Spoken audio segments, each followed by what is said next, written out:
আজকে যে বিষয় নিয়ে কথা বলবো সেটি হচ্ছে আপনার অ্যালার্জি। যিনারা অ্যালার্জিতে ভুগছেন আর অ্যালার্জিকে ভালো করতে পারছেন না, 12 মাস অ্যালার্জির জন্য আপনাকে ওষুধ খেতে হয়,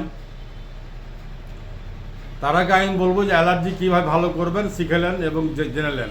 যদি করতে না পারেন তাহলে আমার হাত দেখতে পাচ্ছেন আপনারা একটি কাটুয়া, এই কৌটা আপনি সংগ্রহ করতে পারেন।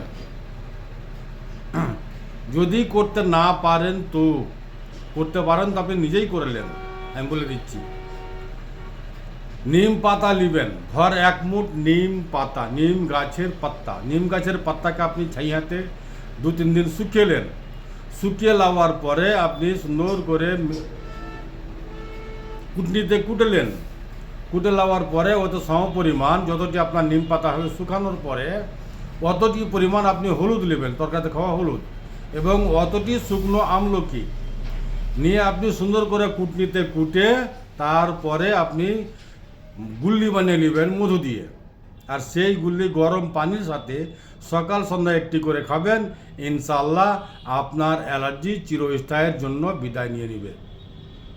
আপনাকে অ্যালার্জির জন্য 12 মাস ওষুধ খেতে হবে না। আমার ঠিকানা মালদা কালীচক, পুরাতন হাট, 1 নম্বর পঞ্চায়েত অফিস সামনে। Mobile number 9775411421। আসসালামু আলাইকুম ওয়া রাহমাতুল্লাহি ওয়া বারাকাতুহু।